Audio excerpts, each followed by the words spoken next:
Buenas tardes, profesor. Buenas tardes, compañeros. En esta oportunidad, mi grupo y yo vamos a sustentar nuestro ensayo final, ¿no? Siendo de la Escuela Profesional de Educación Primaria e Interculturalidad.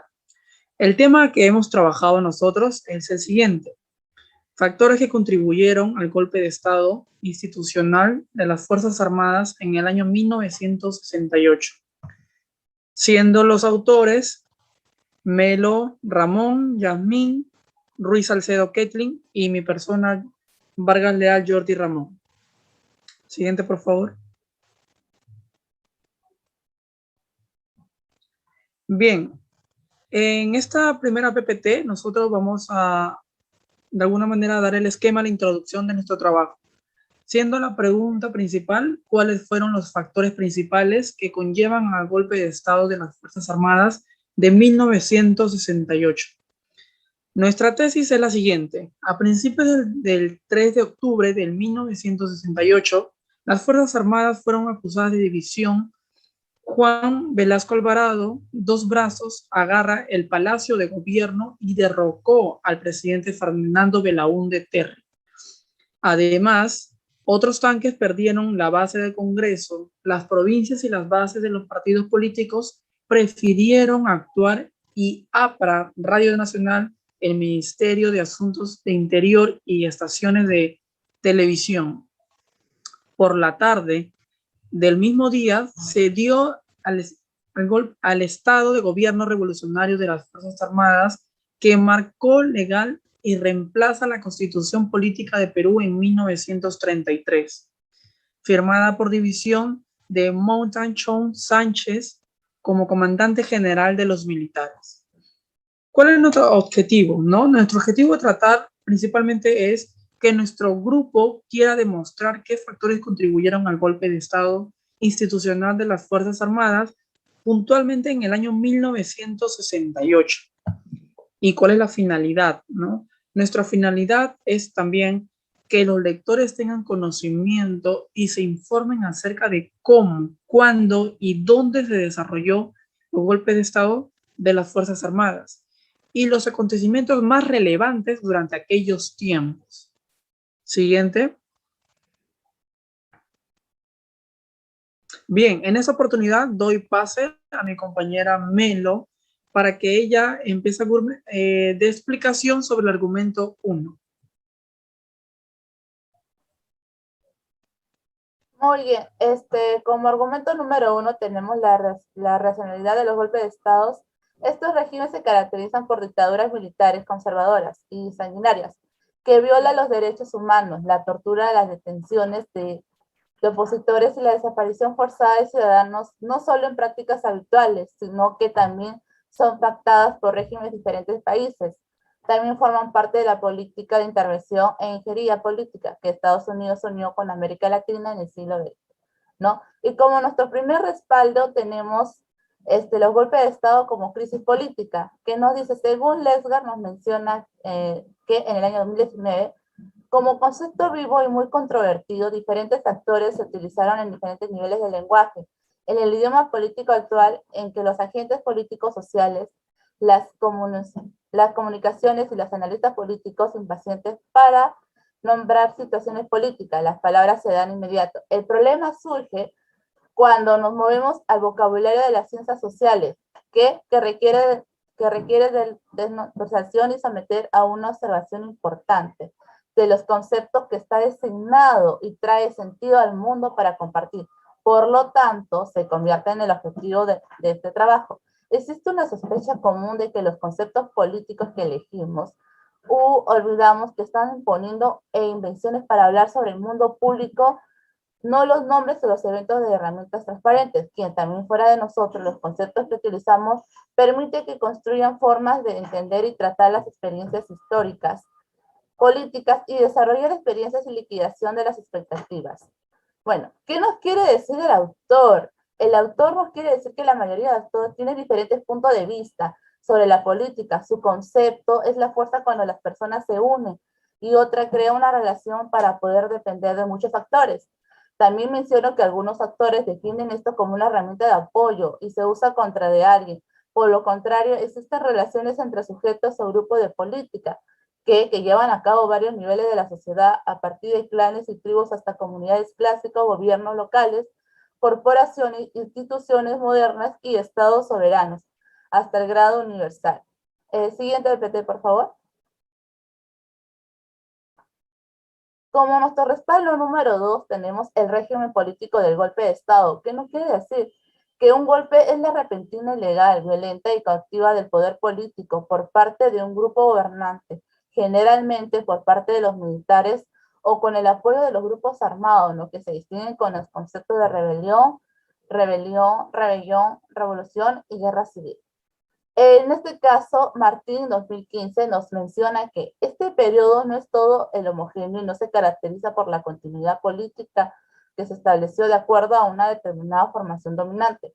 Ellos prefirieron saber que se caracteriza la ausencia de una clara dominación de clase y por la creciente centralización del Estado como objeto especial para la asociación social, política por diversos actores sociales y políticos que formularon sus estrategias en una amplia lista excepcional, obligaciones y enfrentamientos directos. Por otro lado, como pluri y reconocimiento, que ninguno de ellos puede imponer sus propias reglas de juego a la larga. Por otro lado, también se dice que la solución al asedio, la crisis, es un establecimiento de un Estado-nación que integra la lucha entre acciones políticas y sociales a la que el Estado no está sujeto a una sola. Esta última idea no siempre es asumida por todos, ¿no? ¿Qué nos quiere decir el autor? No quiere decir que quienes creen en un golpe siempre implican la destitución de un jefe de gobierno o de su gobierno, dejados estancados y permanecen oficialmente en el cargo, pero son rechazados, despojándolos de su verdadero poder. También pueden ser menos afortunados y a menudo son exiliados, juzgados por periodos breves, encarcelados o ejecutados. Pero los golpes también pueden prevenir los niveles más altos del Estado, el llamado golpe, contra la cual las personas muy cercanas al líder conspiran para derrocarlo. Siguiente PPT, por favor.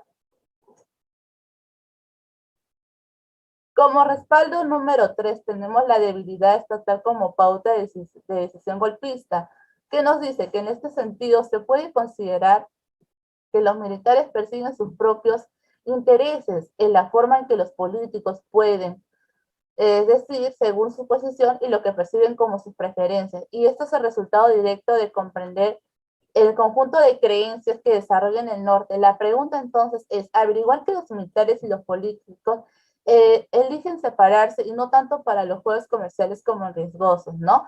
Y acá Eche 2008 nos dice que, en otras palabras, está claro que una crisis proviene de los movimientos que buscan cambiar el formato del juego sin respetar sus reglas, causando cambio en los spamos, en todos los jugadores. Viene la información disponible en el movimiento autorizado, en la serie de juego o en distribución de recursos. El principal problema es no que sucederá y seguirá el principio, bajo riesgo de la organización. De esta forma, en convertirse en uno, restaura también las preguntas de hechos, la idea de la distribución del poder en el Estado, los objetivos prioritarios de los movimientos, se administran entre ellos y sus áreas, forman un Estado, especialmente políticos y ejércitos, avanza una institución importante, que se le dice, lo que se incluyó en jugar con un golpe de Estado sufriría juegos anteriores. Desde ahora a la deriva es un prospecto en el crisis, no es el estado de algo, vea una autonomía militar y política, pero algunos enfrentamientos en los que se creó intentar arreglar algo, en otras palabras, nos quiere decir que los militares y políticos o actores terceros no usan ni apoyan aventuras de seguimiento simples, porque no son autónomos, sino que también intentan intercambiar las condiciones del inicio, ¿no? ¿Qué nos quiere decir este autor? Que afirma que la crisis es provocada por movimientos que provocan problemas y que aparecen como problemas bajo riesgo en el ser humano. También nos menciona que la forma de Estado es una forma política, que consiste en un golpe responsable y autonomía militar o política con algunos compromisos militares a nuestro favor y un intento de cambiar su ejército. Bueno, le doy paso a mi siguiente compañera. Gracias, compañera. Bien, continuando con la exposición, ¿no? Yo voy a tratar el argumento 2. La transición al socialismo de mano con las Fuerzas Armadas. Bien, sabemos que las Fuerzas Armadas del Perú se hicieron cargo irresponsables, eso es muy importante, se hicieron responsables del Palacio de Gobierno exactamente a la madrugada del 3 de octubre del año 1968. Además que fueron ellos mismos quienes detuvieron el rechazo al gobierno del señor Belaúnde Terry, en compañía del militar nacionalista Juan Velasco Alvarado. Es ahí donde él mismo menciona al pueblo peruano que las Fuerzas Armadas son quienes asumen el gobierno del Perú y es el comienzo de una revolución nacionalista y justiciera. Es muy importante recalcar que en cuanto a la economía, lo que se modificó principalmente era la explotación primaria a la industrialización por sustitución de las importaciones. Se buscó erradicar el imperialismo extranjero. De esta manera, el Perú fue el país lleno de cambios radicales, generando así mucha expectativa a los ciudadanos, ¿no? Con respecto al respaldo 2.1, ¿no? Siguiente, por favor.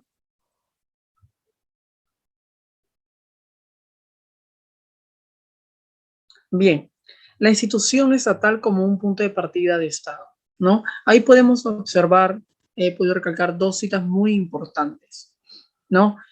Con respecto a la institución estatal como punto de partida de Estado, el arribo al mandato del sector militar dirigido, como ya sabemos, por el señor Juan Velasco Alvarado, se presentó en el escenario de la crisis hegemónica del proyecto liberal conservador.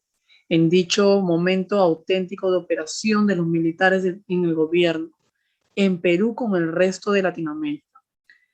En este caso, el ejército del Perú cumpliría un rol fundamental en el desarrollo de integración a nivel nacional y de reforma, puesto que varios políticos se veían bastante frágiles y adulterados para comandar la nación. La tecnocracia sustituirá la institución política. En otro aspecto, estimado importante para el radicalismo del ejército, ¿no?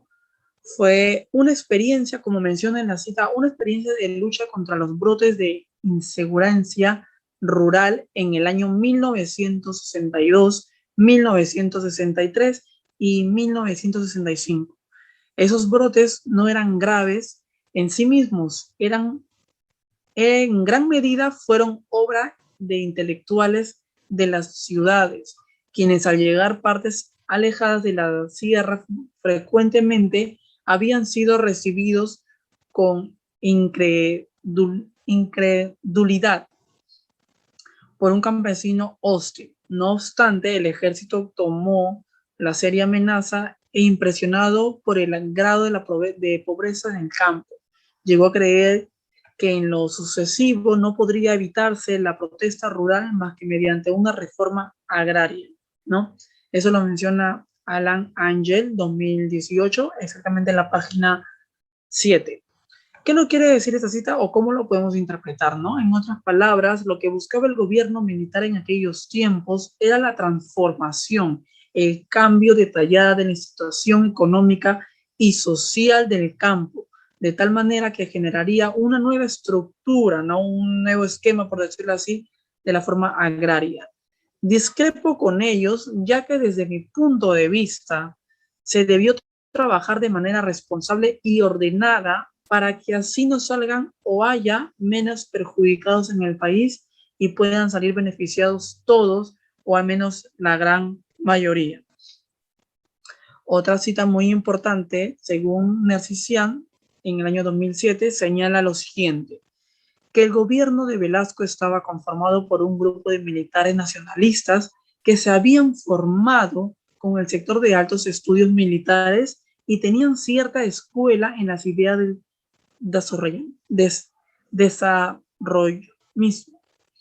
Por otro lado, el gobierno de Velasco se nutrió de las propuestas de larga data definidas por la Alianza Popular Revolucionaria Antiimperialista, APRA, en la página número 6.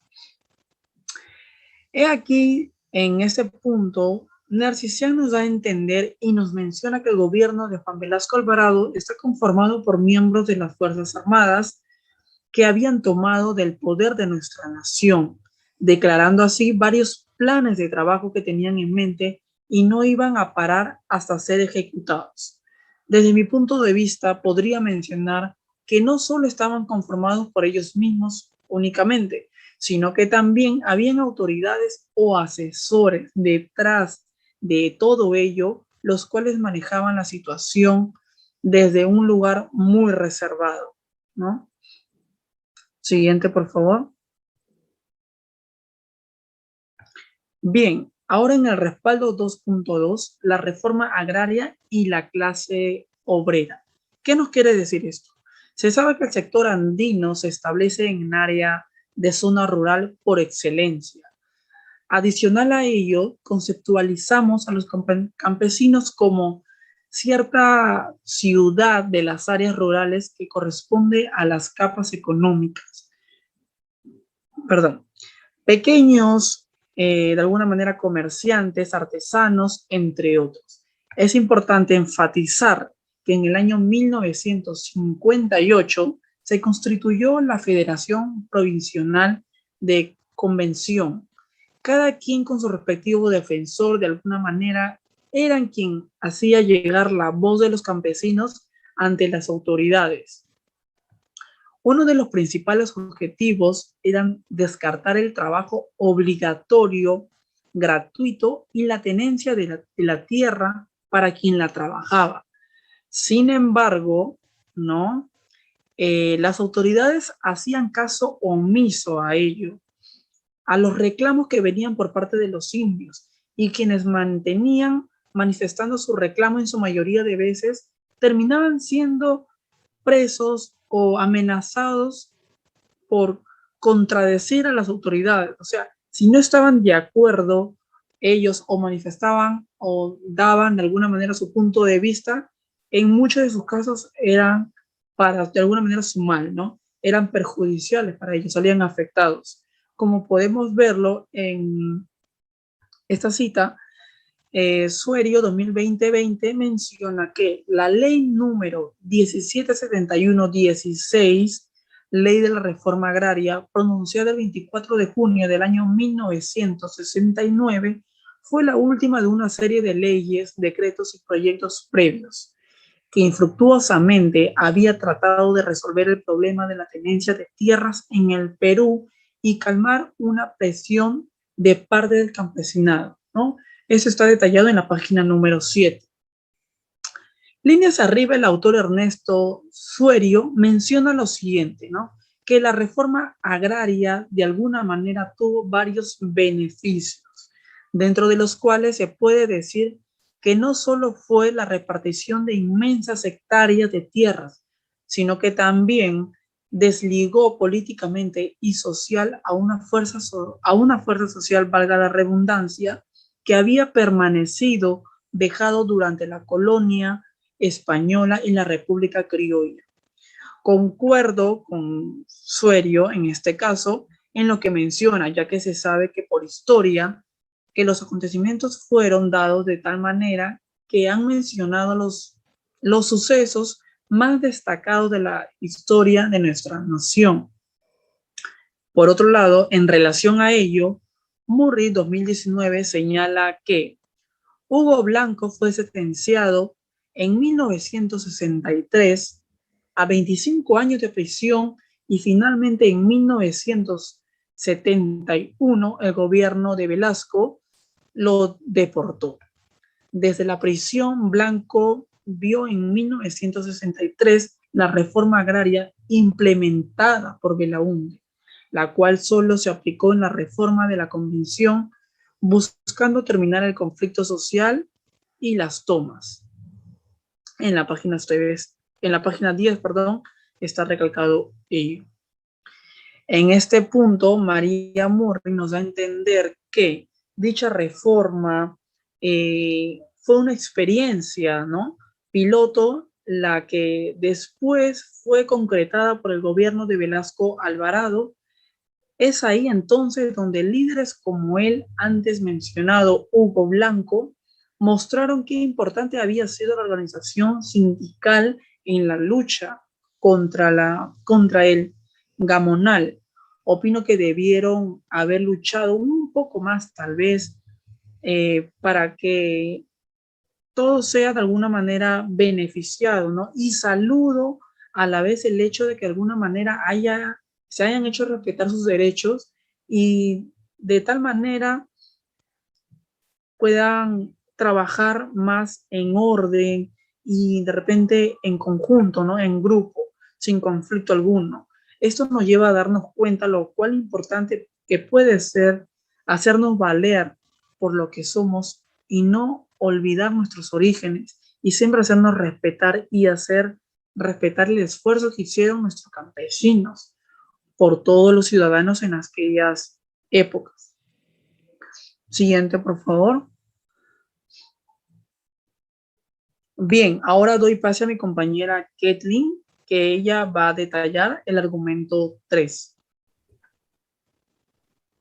Buenas tardes, profesor. Siguiendo con el argumento, vamos con el argumento número 3, el papel político nacional en el gobierno de Juan Velasco Alvarado. En este gobierno la revolución fue militarizada, que presentó dos caras de la moneda, compuestas por un mismo rostro, apareciendo como un suceso histórico de capacidad política en sociedades particulares. En aquel entonces, la práctica política por el gobierno de Velasco consistió en ser capaz de revertir una situación de facto que provocó una rotura al sistema político. La meta política sirvió de esquema en legitimación con los parámetros institucionales. Esto produjo también una ruptura con el orden previo de los objetivos de transformación propuestas por el gobierno de aquel entonces. Como minoría del principio, sirvió también para cambiar las normativas institucionales por el gobierno como una minoría de normativas institucionales del Estado y la sociedad del Perú. Sánchez, 2002, menciona que la estructura económica sobre la que el gobierno adoptó un amplio conjunto de medidas bajo el siguiente Juan Martín Sánchez, radicalizar el modelo de sustitución de importaciones, ya que el Perú había llegado tarde y en función de intereses extranjeros, y transformarlo en un modelo de desarrollo socioeconómico nacional para la integración territorial y de clases, en el mejoramiento del bienestar de los más desfavorecidos y el establecimiento de una estructura económica inspirada en la seguridad nacional exterior e interior. Página 35. Quiere decir que este modelo se radicalizó mediante la sustitución de importaciones, asumiendo que la Junta solía trabajar para superar las limitaciones de mantener el control en la clase trabajadora a través de medios políticos y apoyo económico. En aquel sector minero de exportación se han obtenido utilidades nacionalizadas que luego fueron utilizadas para implementar la industrialización de la protección social en la próxima década. Sin embargo, la crisis del modelo llegó mucho antes de lo anticipado por el plan económico del gobierno. Aquello requirió una serie de medidas económicas limitadas que perdieron el apoyo relativamente popular que se había logrado en aquel entonces, destacando las divisiones de la minoría gobernante en la lucha por el control. Siguiente PPT.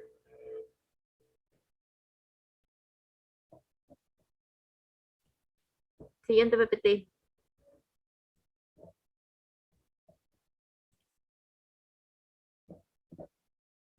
Ya. A continuación, seguimos con el respaldo 3.1, una PPT anterior, que fue la toma del poder y el plan de gobierno de Velasco Alvarado. Hace 53 años, siendo exactos en la madrugada, se dio el cuarto militarismo del Perú, para ser exactos, un 3 de octubre de 1968, que fue realizado el mayor golpe de Estado en conjunto con las Fuerzas Armadas que derrocó a Fernando Belaúnde Terry, presidente de aquel entonces, dejando en el sillón presidencial al general Juan Velasco Alvarado, motivado por la institución del gobierno como es el modelo económico primario exportador, que fue oprimido por una oligarquía en manos del general Alvarado. En aquel entonces se buscaba un estilo de desarrollo distinto al que se daba en ese momento, dejando de lado el capitalismo y comunismo, porque una de las características principales del modelo económico fue la expansión, la participación del Estado a nivel empresarial en todos los sectores económicos, debido a que la línea del capitalismo asumió su responsabilidad de producir y expandir a los sectores modernos de una economía. Juan Velasco Alvarado, al haberse ya instalado en el nuevo gobierno, dentro de los 6 primeros días, cesó el acta de Talara, nacionalizando lo que detentaba, y seguido ello, el 9 de octubre se declaró la Internacional Petroleum Company el Día de la Dignidad Nacional. El gobierno militarizado fue de carácter autoritario y verticalista, que manejó a la revolución y democracia social, siguiendo ello un cambio de percepción social. Por ello, Julca nos menciona que la llegada de Velasco para sumarse al golpe se produjo en el contexto de la falta de un grupo capaz de desarrollar un proceso nacional integral y la política del Perú. Asimismo, la modernización dictatorial del Centro de Altos Estudios Militares, el CAEM, presentada con su visión crítica y amplia de la seguridad. Se refiere a la división ideológica entre prácticas privadas y nacionalismo, pero como una unidad por la necesidad de reforma social o de política de desarrollo económico. Esto quiere decir que Velasco se opondría a las medidas propugnadas por el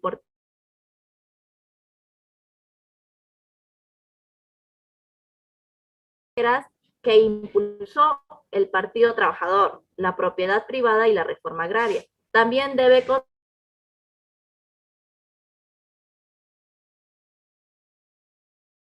aseguró la dominación de clase. Al mismo tiempo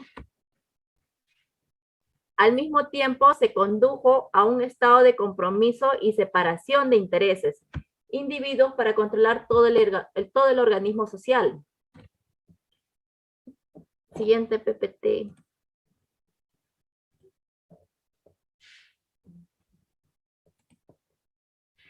Ya. Seguimos con el respaldo 3.2, que es la experiencia de Velasco en el Perú, en el año 1968 al año 1975. Cuando el Estado militarizado de Juan Velasco Alvarado ocupó el Palacio de Gobierno, Latinoamérica en aquel entonces vivía momentos de incertidumbre que desencadenó la Revolución Cubana, donde se vivió un clima de efervescencia política y social.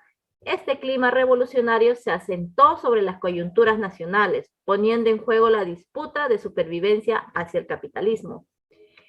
El gobierno del general Velasco marcó un importante punto de inflexión en la historia del Perú. ¿Qué quiere decir esto? Que fue un esquema piramidal hacia el poder basado en evidentes redes de dominación política, entre ellas un grupo de soldados populistas, la escuela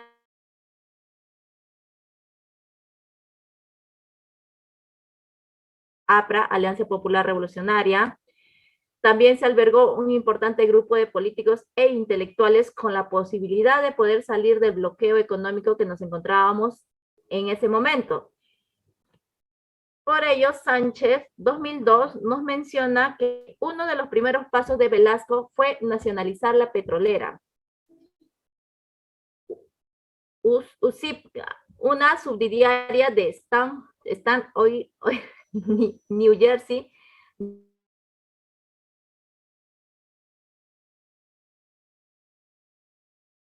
resultó en el nacimiento de la empresa nacional Petroperú en manos del Estado. En esto, a lo largo de los años, el país ha crecido exponencialmente y se ha convertido en un importante motor de economía. Como bien se mencionó, que se amplió la participación del titular directo en las áreas relacionadas con la extracción de recursos naturales, petróleo, gas y minería, entre otros. Además de la comercialización del principio producto de exportación en productos agrícolas. Hubo un amplio público inversionista que actuó como motor de la economía peruana.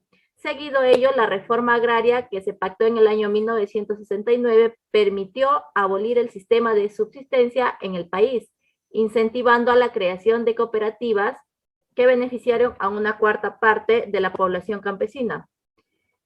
Con la expropiación de ese entonces, que fue originado por el general, se adjudicaron a las empresas campesinas como las cooperativas agrarias de producción y sociedades al mismo tiempo. También se implementó una reforma educativa con la participación de Augusto Salazar Bondy, mediante una campaña de alfabetización que fue reconocida, donde fue reconocida el quechua como idioma oficial de ser usado en las escuelas y administraciones de la justicia. Además de ello, se creó el Sistema Nacional de Apoyo a la Movilización Social, que tuvo como objetivo principal profundizar la revolución a partir de las organizaciones de los distintos sectores sociales, que canalizaron el apoyo popular. Este organismo se creó como instrumento de control social. Además, se inició la segunda fase, que fue caracterizada por un institucionalismo militar más centrado en los cuarteles. Aquel día la Junta Militar asumió el protagonismo en el gobierno, dando un giro conservador al plan de gobierno. A continuación, siguiente PPT. Bueno, en síntesis, para recalcarnos todo lo que hemos estado hablando de nuestro proyecto, de nuestro ensayo, es que podemos decir que la primera etapa del gobierno revolucionario provocó profundas transformaciones en las estructuras sociales del Perú y constituyó su principal legado, la reforma agraria radical e integral, que acabó con la esclavitud que sufrían muchos pueblos indígenas en las plantaciones del Perú. Asimismo, se confirmó la identidad cultural indígena del país, el quechua, que se convirtió en el idioma oficial del Perú y se realizaron esfuerzos para prevenir la desaparición de las lenguas indígenas, ¿no? Ahora, profesor, le mostramos nuestras referencias bibliográficas que están aquí de nuestra investigación de ensayo. Bueno, profesor, esto ha sido todo por hoy. Ha sido nuestro ensayo que hemos sustentado con el compañero Jordi y Caitlin y quien nos habla Mega. Muchas gracias. Muchas gracias. Eso sería todo. Muchas gracias, profesor.